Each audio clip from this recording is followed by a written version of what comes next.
Okay,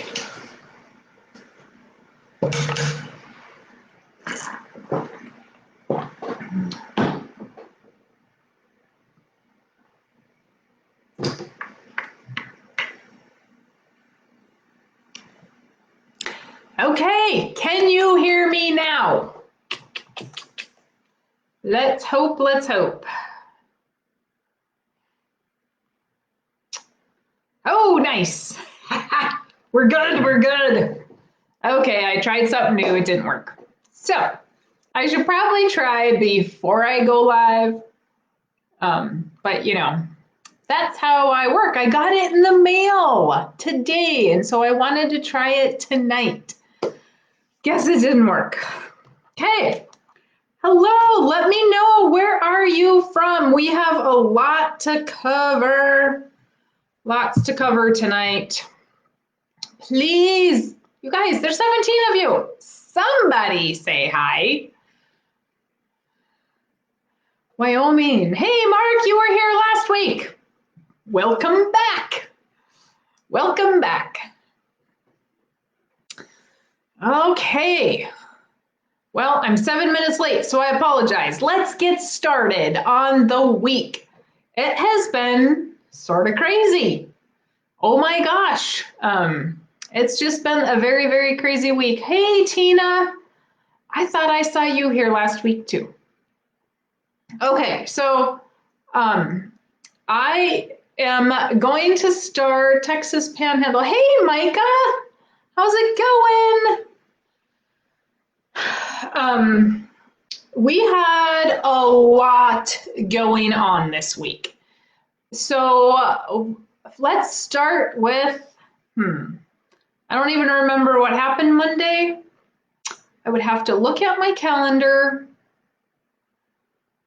I'm pretty sure I had some meetings on Monday, but they were not new client meetings. So I did not put them on my list. Again, I have my list on my computer of everybody that was that I met with this week, or most everybody that I met with this week. So first off, I had a lot of young people again, which is fairly common for me to have a lot of millennials. And so we all know that I love the millennials, and they seem to like me. So we get along well. Anyway, I had one millennial that it was really fun to visit with him because he is single, no kids, and ready to start full force. So I looked, and he has a really good, just a really good paying job. He is living in one of the farmhouses, so does not have any rent of any kind, and is very frugal because he's a man without a wife and the kids. Us wives tend to be a little bit high maintenance sometimes, and then there are some men that are high maintenance. However, this guy is all single and frugal.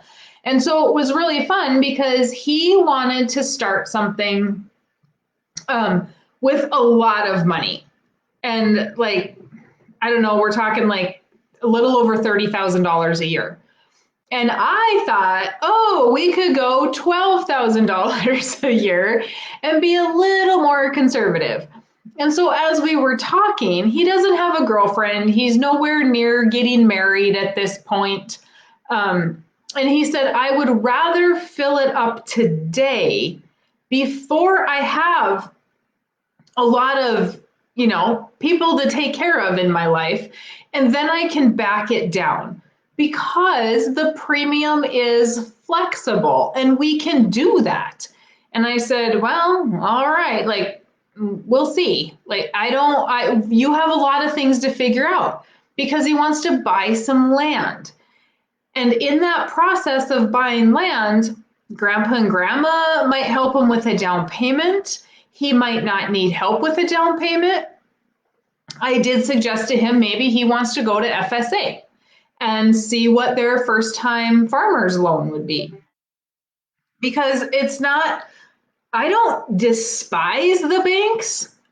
we sometimes need them. So it's not a get rid of the bank 100% for some people. If we need them to get started, then let's use them to get started. And so he had to look at that avenue.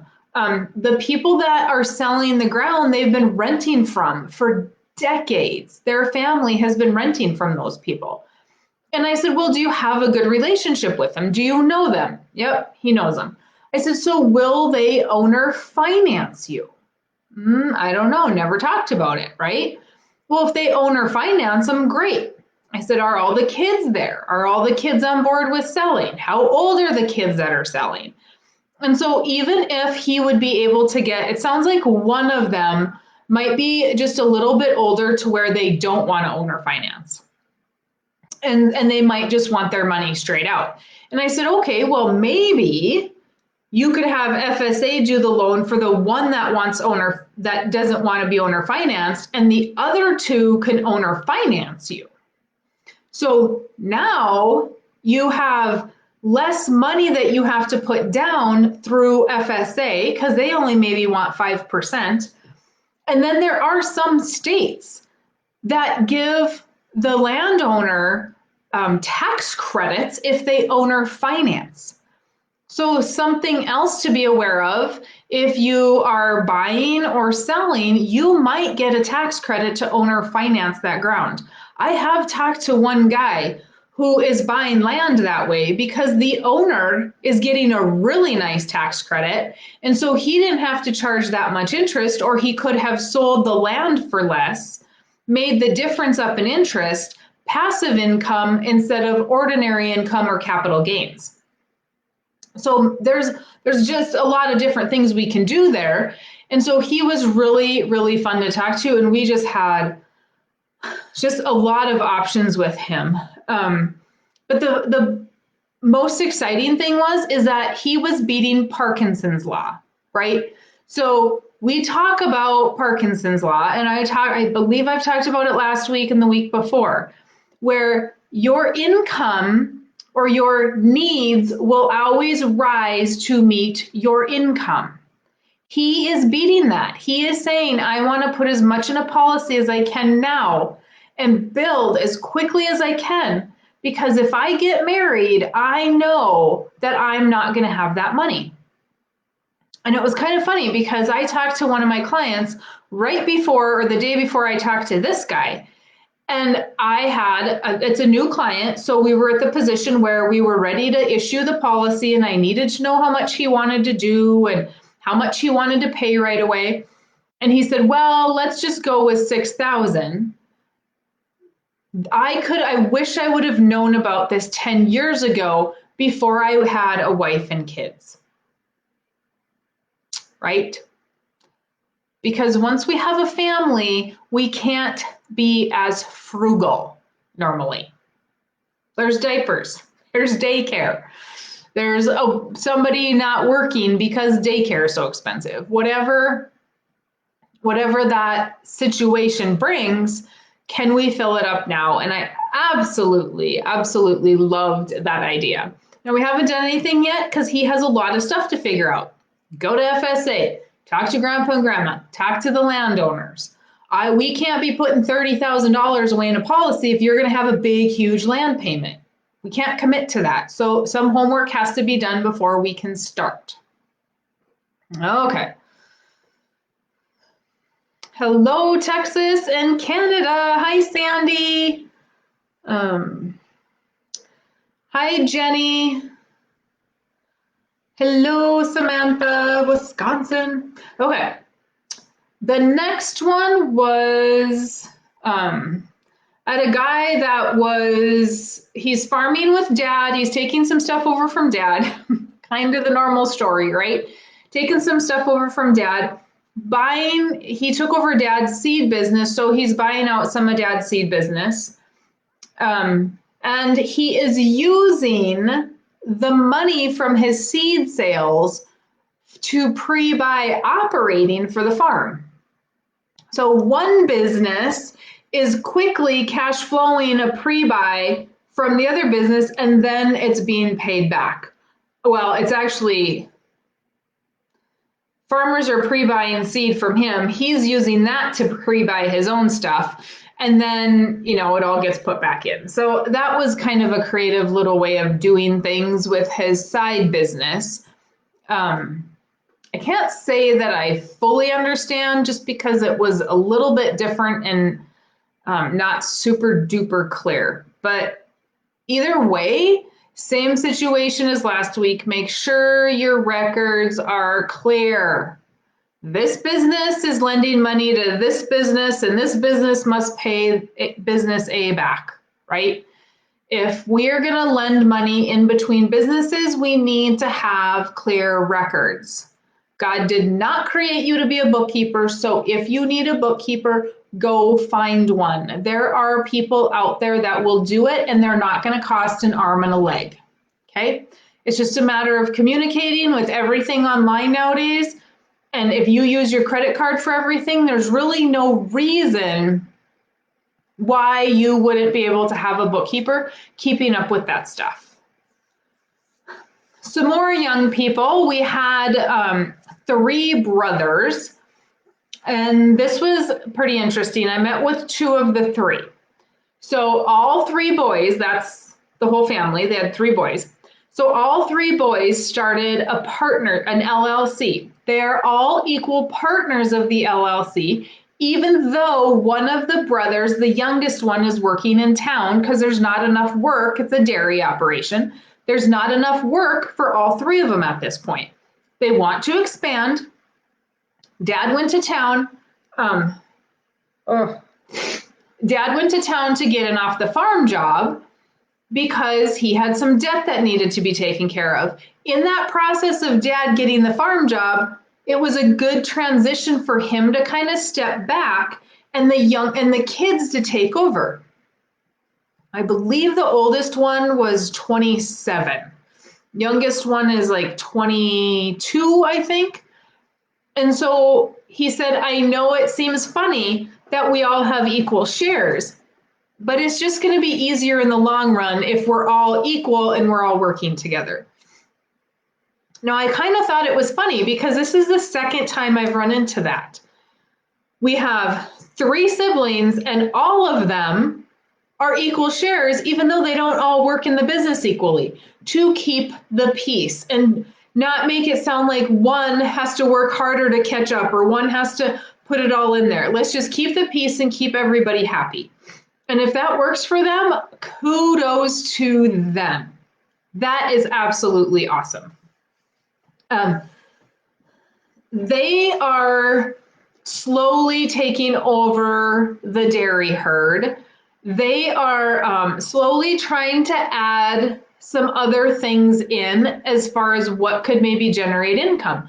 Because remember, now we have 2 people that have a corporation. Dad has his stuff still. They're kind of milking and running cows together, but slowly transitioning. So we need to add some other streams of income, and they are super willing to do that. So that was good. They need to have insurance on each other.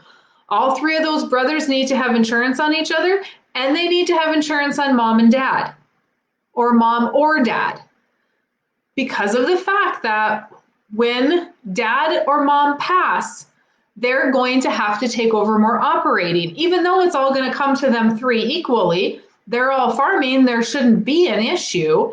We still need to have operating money. So that was good. They knew exactly where they needed to go. The other awesome thing is the one brother is very economic minded, and the other brother read all of Nelson's books. Oh, sorry, my nose is itchy. The other brother he read Nelson's books, he read my books, he studied infinite banking. He's listened to like 3 different podcasts.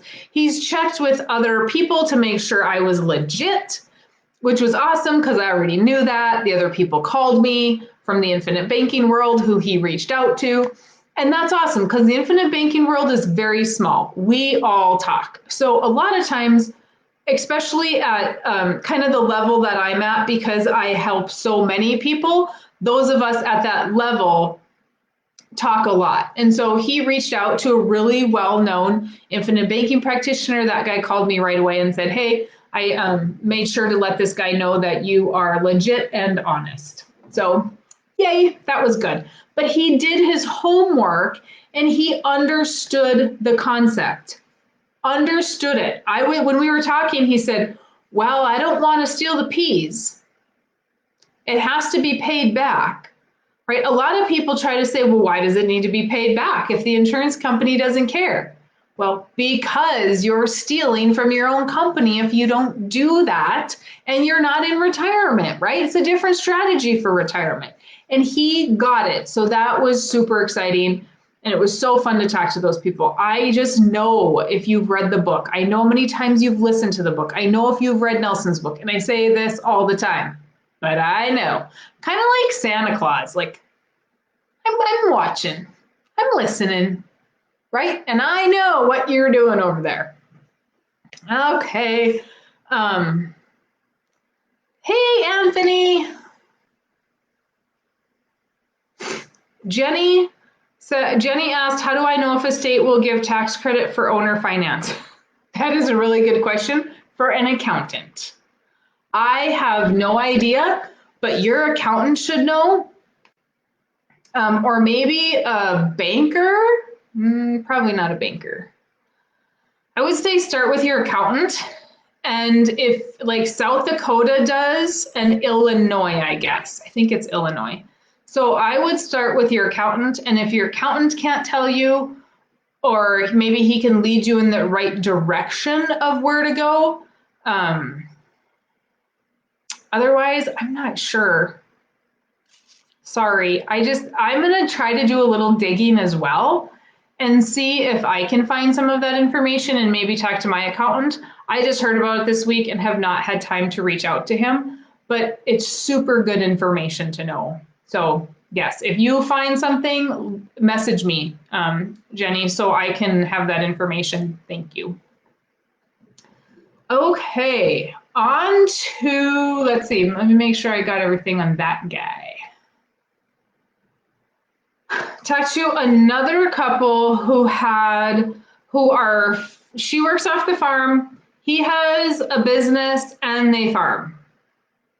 And we went through all of his stuff, and he had a lot of loans. A lot of loans.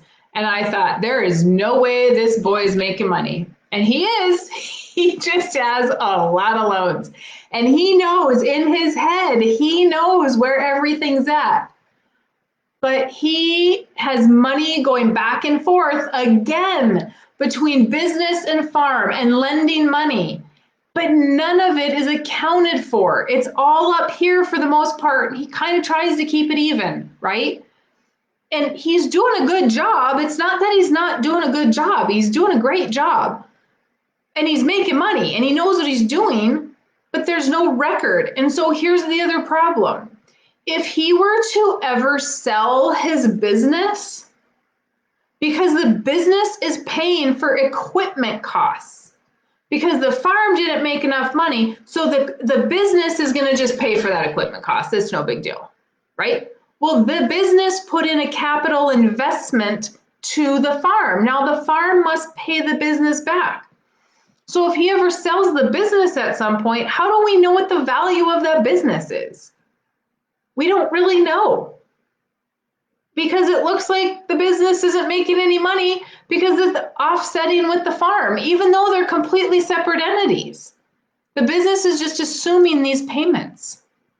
And that's great. He is not underwater by any means, but we have to keep good records, right? Like, I'm going to just stamp that on my forehead. And you guys, I'm not perfect, but I hired somebody to do it.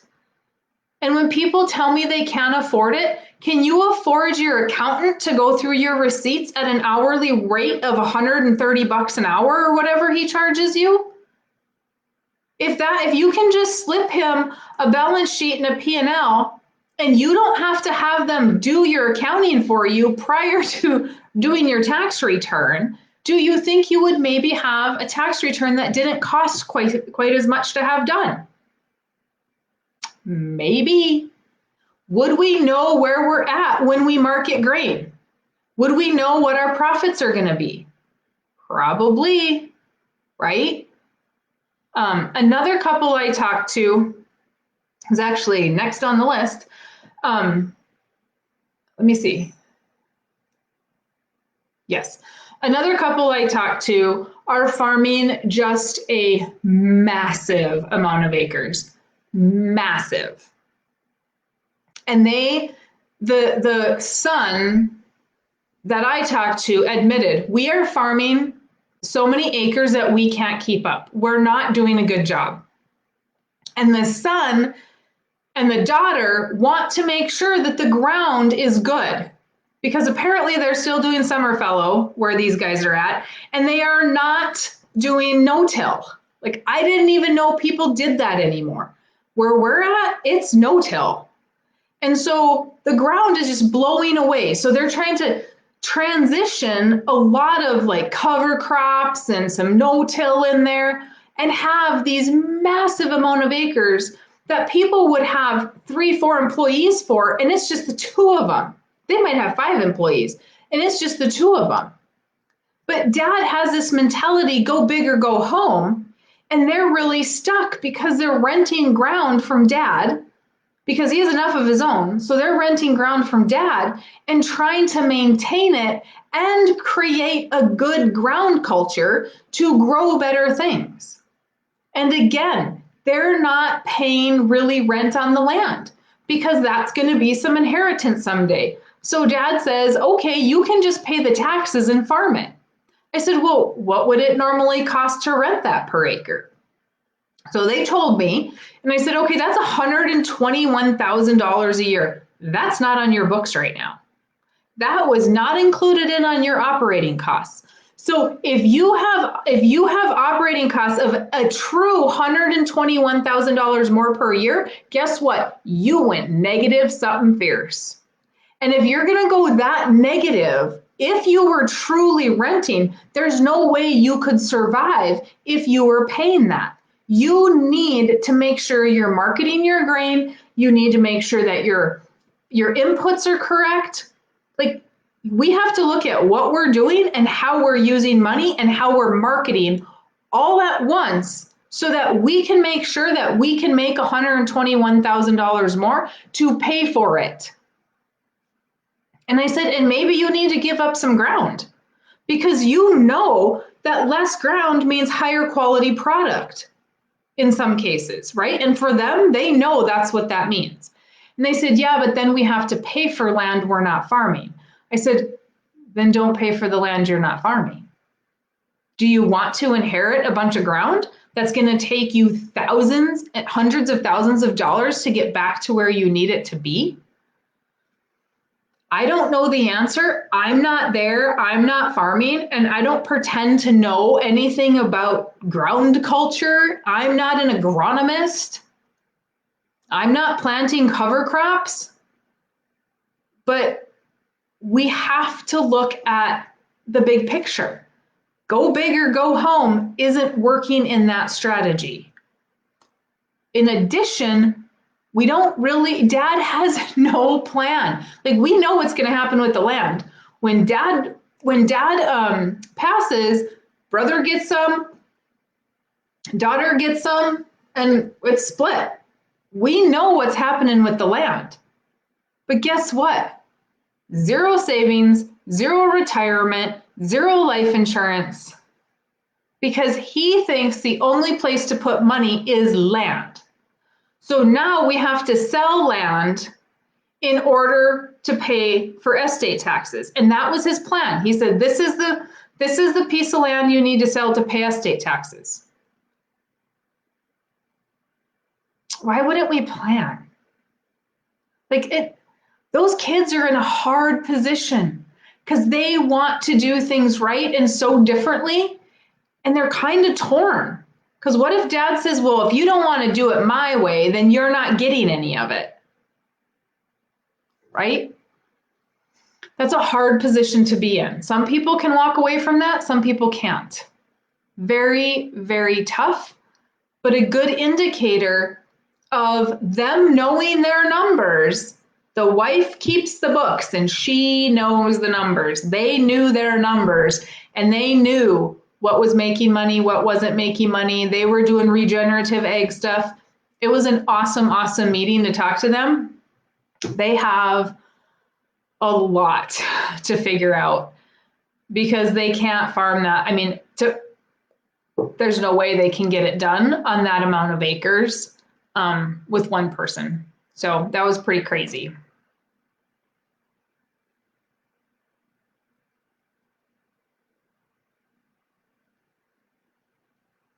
Hey, no, Torgeson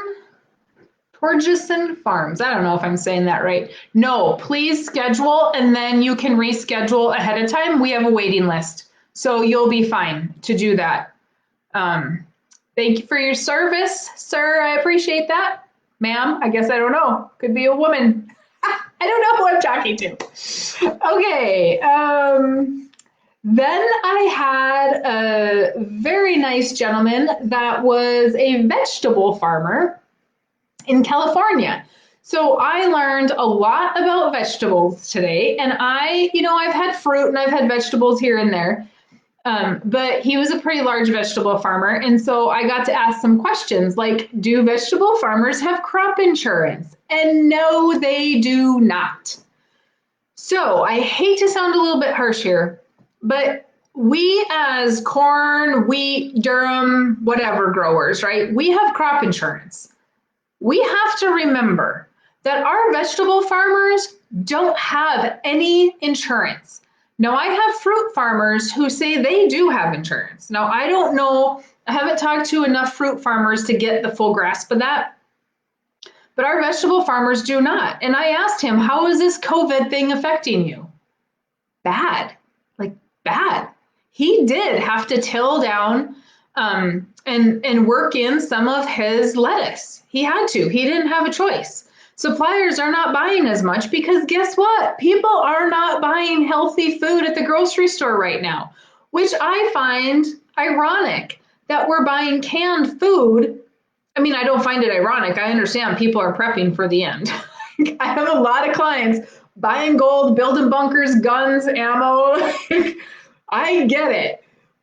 But if we're supposed to stay healthy, I'm going to guess boxed food might not be the best option. We might want to go to actual, like the produce department. And please do, because our produce farmers need you to be buying that stuff. People have stopped buying it. He is not going to be able to plant, as he said right now, he's planting and he's not even breaking even, but he's got the seed, so he's putting it in. So it is definitely hurting them with no option of insurance to help cover that. So hopefully, as we can get them started, he can use a policy to self-insure down the road.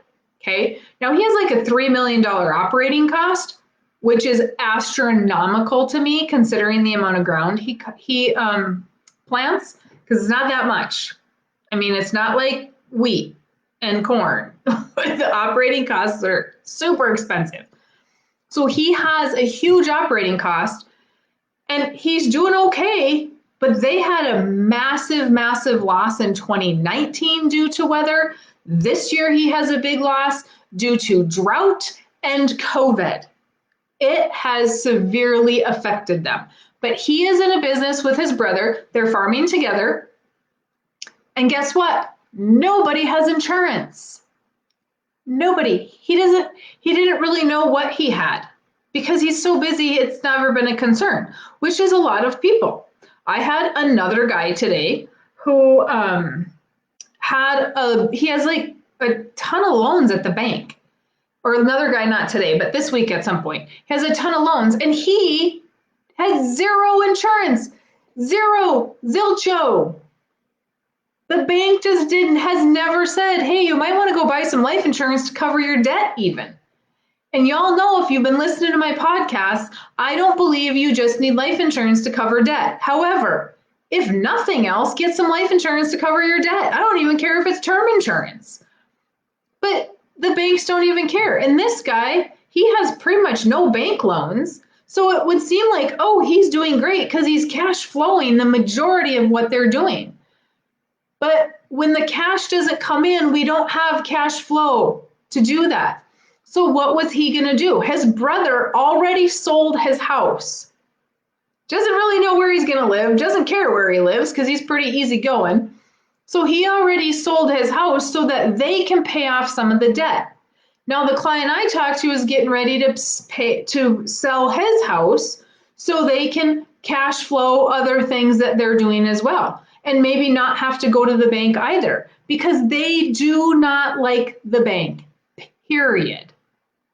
And so we really ran some pretty cool strategies on how, because if we're going to sell our house and have $700,000 of income, how do we get that in? We cannot put $700,000 in one time and be like, woohoo! No, it doesn't work that way, because we hit the MEC line, the modified endowment contract.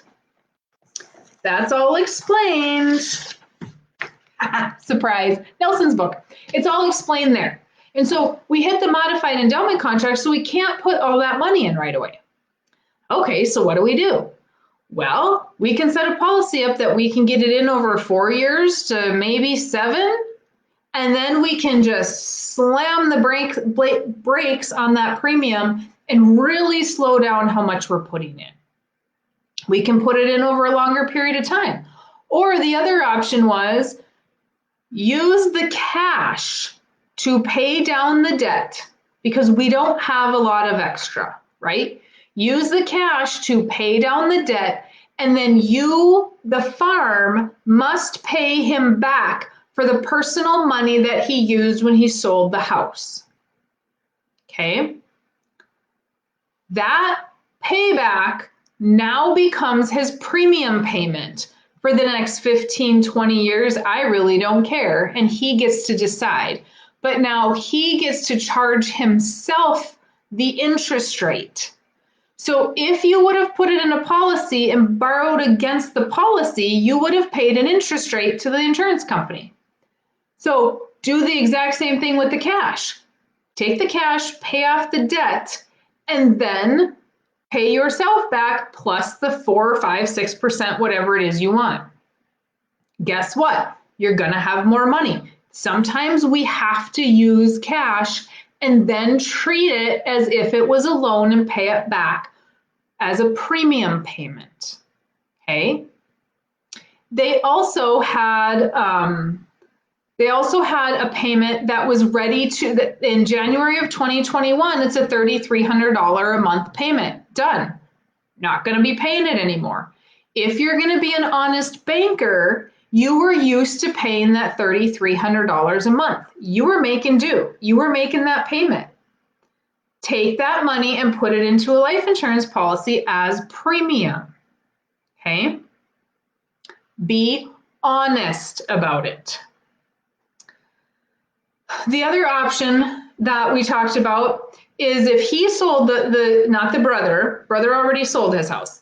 The client that I talked to, if he sold his house, he wanted to buy a house where the kids go to college. And then what? Rent it, let his kid live there, and then rent it to his kids' buddies. And then those kids pay rent. And guess what? They make the house payment. Okay, so he's got some cash flow coming in. He could put the money from the house into a policy of his own, and if he owned the policy personally, he could lend it back to the farm at 7%, and then the farm could pay him back, and guess what? The farm has a 7% interest charge, and he personally will have a little bit of interest income, but now we have another expense for the farm. Should we need one? In his case, we don't need one. But it's there. If you're going to be honest, be honest.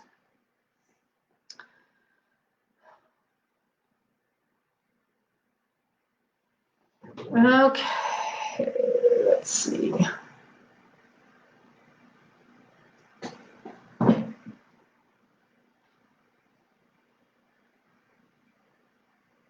Thanks, Jenny.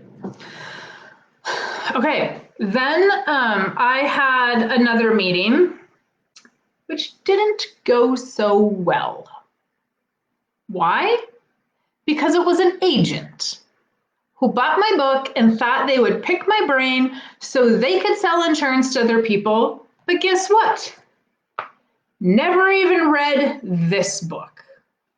Oh, I want to do this for my kids. How much should I do on them? I don't know. Kids aren't here in the meeting. Kids haven't read the book. Your company that you work for can't even do this. Are you going to be infinite banking certified? Do you truly want to help your clients? If you are an agent, for the love of Pete, do not schedule a meeting as if you are a new client and try to have me help you with a policy so that you can take all that information, sell policies, but not have any idea how to service them, and then plan to call me and say, oh, I've got this idea. And it's actually a client who has the problem and not you, and you're wasting my time. How flipping inconsiderate. Do not think for 1 second that I am a moron and I am going to help. If you are an agent and you want to help people with the infinite banking concept, there is this little website, infinitebanking.org, and you can go there and you can buy the book and you can sign up to be infinite banking certified, and they will put you in touch with a mentor. And I most likely am not going to be that mentor if you have already wasted my time. If you truly care about farmers and you truly care about helping people, then do it the right way, be honest, and help people. Don't just sell a bunch of life insurance and tell people it's an infinite banking concept when your company can't even do it. And if you are listening and you are getting books from those people and you use those people, how much do you actually care about your money? Because if you're listening to somebody that is not infinite banking certified, that doesn't know what they're doing, and you're giving them money and they set you up for failure, how much whining and crying can you possibly do? And do you think that I should feel sorry for you? Because you chose not to reach out to me for help. You chose not to go to infinitebanking.org and find a certified practitioner. That is all I have to say about that, because I could get onto that high horse all night long. But do not schedule an appointment with me if you are an agent. And after my meeting this week, if you are an agent, oh, and let me tell you, if you buy a book from me, your name gets Googled, and if you come up agent, you get tagged in my system. And if you have an agent tag, and you schedule a meeting, your appointment will be canceled. So a farmer who is booked out 5 to 6 weeks can get in to see me and get the help that they need and want. Thank you. Okay. I am not going to end on a bad note tonight, but boy, oh boy, clearly you can tell that got me hot. Don't pick my brain. When I have dedicated 11 years of my life to helping people and understanding this concept, eat, breathe, and sleep it, and you are a PNC agent who wants to sell more life insurance. Nope. Don't bother wasting my time and your time. Okay, deep breath. Some German passion, my friends, some German passion. I also had another client who were ready to issue a policy. And again, gosh, not a good year. And so he's like, I don't know, Mary Jo, I just don't know how much to do. I have 2 kids going to college and they're going to start next year. Okay, so if we put premium in today, you have premium due again next September. So before the first kid goes to college, we actually get 2 years worth of premium into this policy. We have a lot of cash value to borrow against to pay for college. If you wait until they're done with school, we're looking at what, maybe 7 years? So Why wait to start when we can start, get the money in, borrow against the policy, pay for college, and we can pay interest only back if we want to do that? Sweet. He's like, oh, yes, we can do that. Because we get 2 years in right away, and every year it gets more productive. So definitely, we don't always have to pay cash for things. We don't always have to wait. We just kind of have to plan a little bit and kind of see where we're at and what is the plan. But all the meetings we had, this had not come up in the discussion that he planned to pay for his kids' college. Okay. Now, those of you that I'm going to grab my books real quick.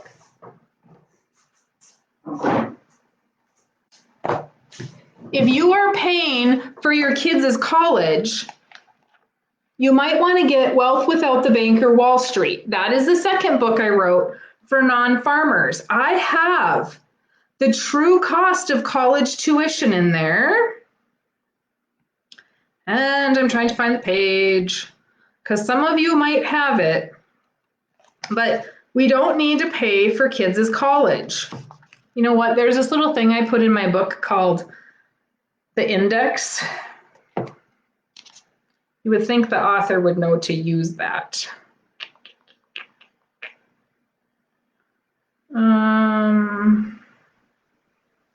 Whatever, I can't find it. Not even in the index. Okay, never mind. It's in here. I know that's in there.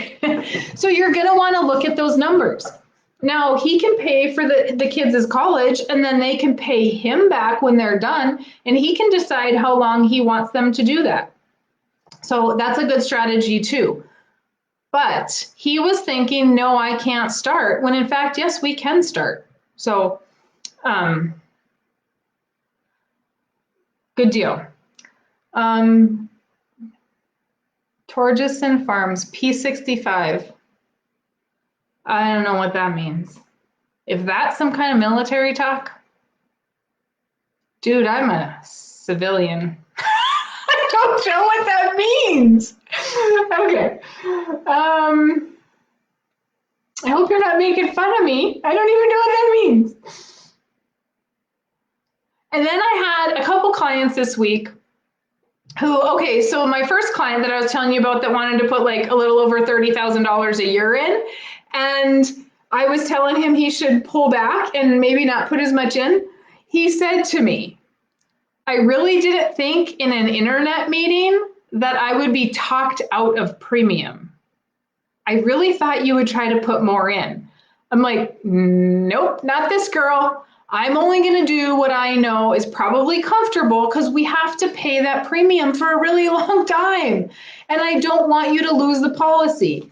And so I had a couple people this week that just didn't have the money. There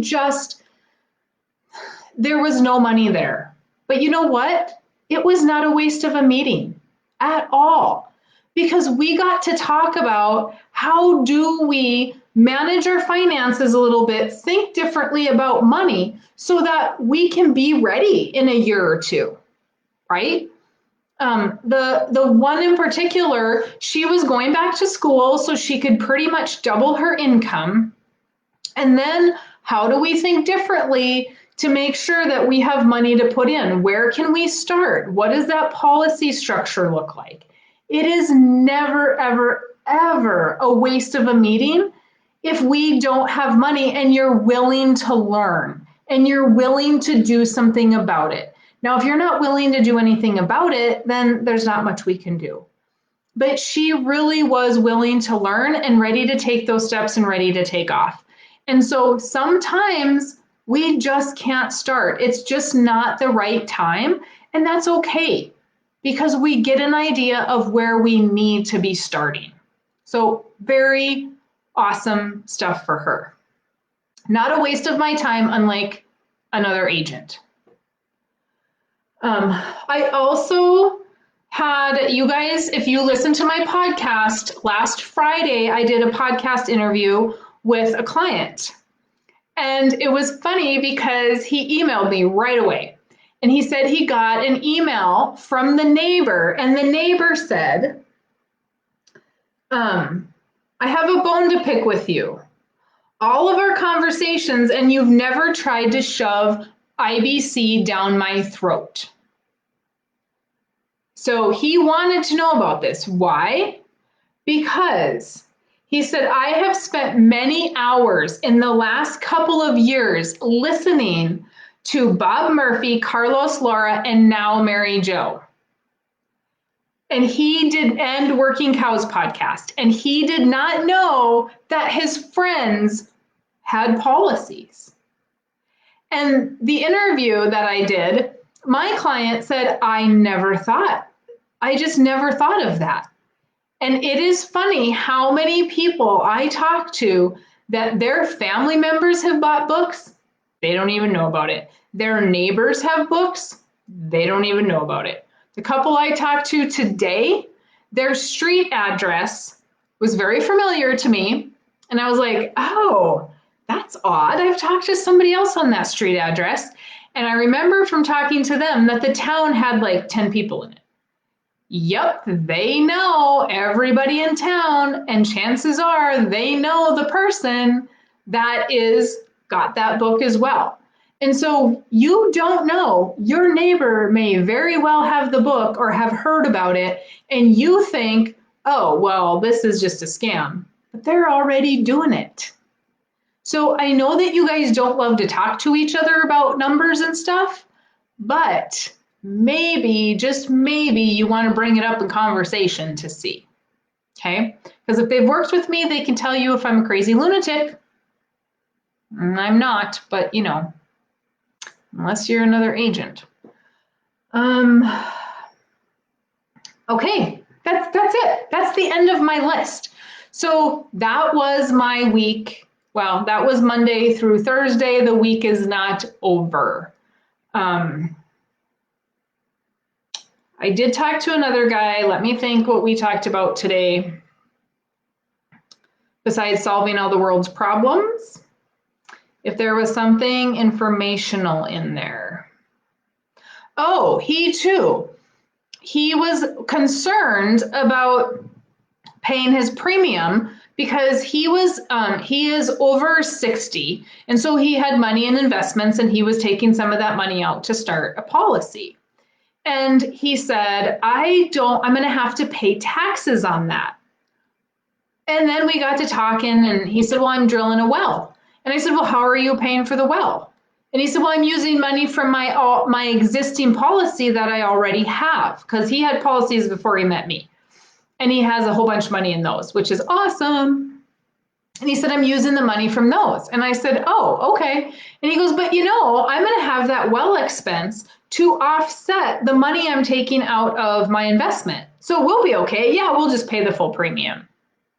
Because we were trying to figure out where we're going to start for 2020, and then maybe take the remainder of money out of investments in 2021 if commodity prices or something are lower and he has made less money to offset any kind of tax implication.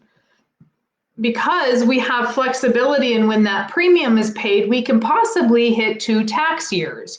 Just like if we start a policy in November and December and you're combining and you're taking commodities in December, and you want to start and pay only half the premium in December of 2020, then you can pay the rest in the next harvest year. So we could hit 2 harvest seasons if we time it correctly. But again, he had the expenses to offset, something that we probably hadn't brought up or just hadn't talked about again. Because he works in an elevator and it's really busy this time of year for him. So not a lot of time to visit. Oh, Paige. Oh my gosh, I love you guys. Okay, so page 65 is the example of college. Oh, yep, there it is, page 65. In Wealth Without the Banker, Wall Street. Oh my goodness, you're awesome. You didn't even have to. He read the book and told me the pages for me. So fantastic. So the whole college thing is there. Anyway, that is my week in a nutshell. I have had a couple messages. Mary Jo, how do I schedule an appointment? You schedule an appointment by buying the books and reading them first. So you only have to read one or the other. Ideally, you would read at least one of mine and Nelson's. Okay? I have both of mine on audio, so you don't even have to read them. You can listen to them. Once you purchase the book, you get emails to my calendar, and then you can schedule an appointment. Now, I am, as of today, I looked, I think I am booking out still till the middle of October. So once you order the book and you get those emails, get on the schedule, and then you have, 5 weeks to read the book. So read the book, and then you're ready for the meeting. If it's going to take you 3 weeks to read the book and then get on the calendar, then we're out, 9 weeks? So get on the calendar, but you have to read the book first. Okay, don't schedule and then neglect to read the book. Or I have had people do that, not get around to the book, and then they have to buy the audio to cram for their test. So it's kind of like high school and we're cramming. But hey, I would rather you cram than not have read it at all. Okay. Do you guys have, before we get off today, do you have any questions for me, comments? I know you've been asking along the way. Being out on forest fires, I get to miss all the good stuff. Service is so spotty and slow out here. Oh, be safe, Bruce. We have so many fires here too. It actually took out a railroad bridge. And so they're hoping to get that fixed soon. But we have fires here, Montana. It's crazy this year. Absolutely crazy. I got farmers in Iowa that have been completely wiped out. Absolutely zero corn to harvest. No bins left standing. Very sad, very devastating. Not a good situation. If you are looking for more information, more videos, farmingwithoutthebank.com, go to the store. We have videos of the Farm Finance Conference that you can get. So be sure to go there. Otherwise, that's it, folks. I did it in an hour tonight. Well, less than an hour because it took me forever to get my microphone working. So, yay! Next week, Thursday, 8:30, I will be here. So if you want notifications that I'm going live, please, somewhere on your Facebook, on my page, you can say that you want to get notified, or this came up and you can say you want to get notified. Whatever. Check the little thing to get notified. And then if you have people that have kind of questioned you about this, please share the video. That's totally fine with me. If you can share and you can provide information, awesome. I'm not putting these on YouTube. Maybe I should, just so that people tend to go out there and watch that more. But I don't know. I'm only one person. Okay. As always, let me know, maryjo@withoutthebank.com, or message me on Facebook, and I am super happy to answer your questions. You guys have an absolutely fantastic rest of your night, and let me know if there's ever anything I can do. Thank you. You too. All right. Bye, guys.